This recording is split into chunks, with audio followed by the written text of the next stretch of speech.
Hello and welcome to this introduction to mass balance. Please keep in mind that the scenarios shown in this video are only examples to illustrate the general approach or standard procedure. Solutions and necessary measures may vary on a case-by-case basis.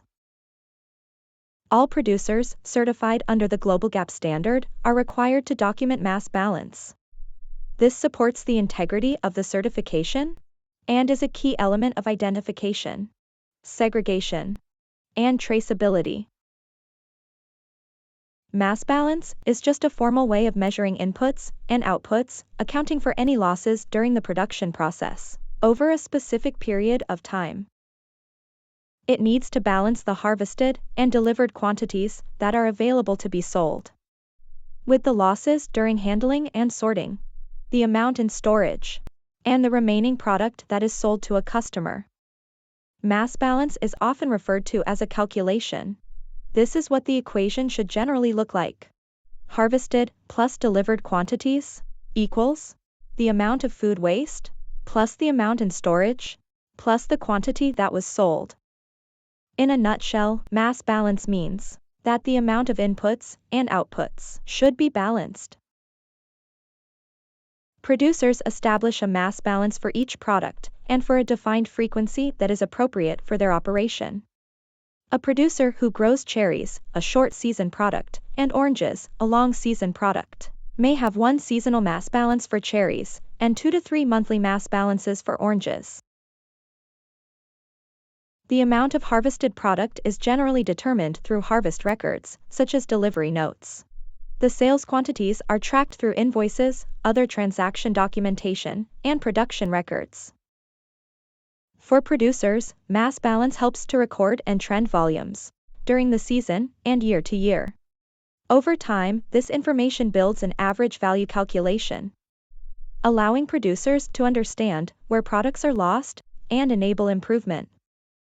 It also helps to trace the products and ensure that only those from a certified production process are sold as certified.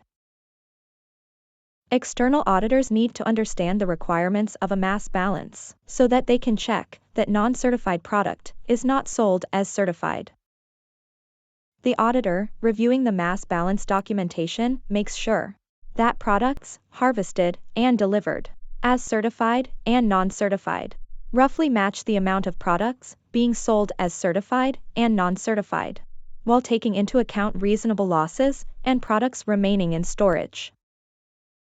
If an auditor observes that a producer has more volume of products being sold as certified than could have reasonably been produced with the hectares or tonnage under certification, further review will occur.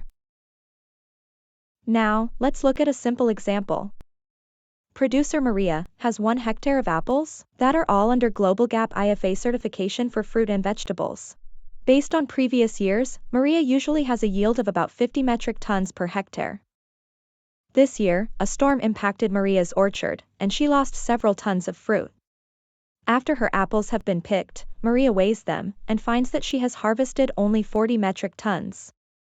Maria then sorts the apples and discards those with insect damage, sun scald, or an inappropriate size or color for the market. She weighs the discarded apples, which will go to feed cattle. Maria has lost 5 tons of product. Sales records show that she sold 35 tons of apples to the local retailer.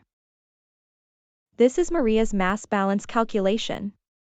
40 metric tons of harvested product, lower than the average yield due to storm damage, equals 5 metric tons of food waste discarded in the sorting phase, plus the remaining 35 tons, which were sold.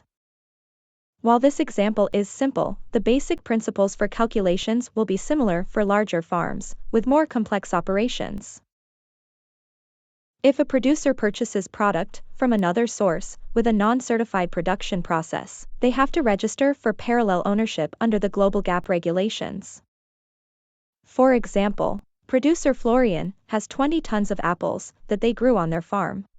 They purchased 20 tons of apples from another farm that does not have GLOBAL.Ga.P IFA certification, but will be sold to a different customer that doesn't require certification. Florian demonstrates how to keep the non-certified apples separate. They record the incoming volumes of each source of apple. By using lot numbers for each source, Florian is able to trace their respective quantities during production, accounting for losses.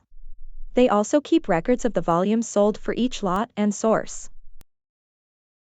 During Florian's GLOBAL.Ga.P IFA audit, the auditor reviews the procedures of segregation and traceability, and observes the handling practices to ensure there was proper segregation between certified and non-certified product. The auditor will also verify that mass balance has been appropriately documented. You can find additional resources in the video description. We hope you learned more about mass balance. Thank you for watching.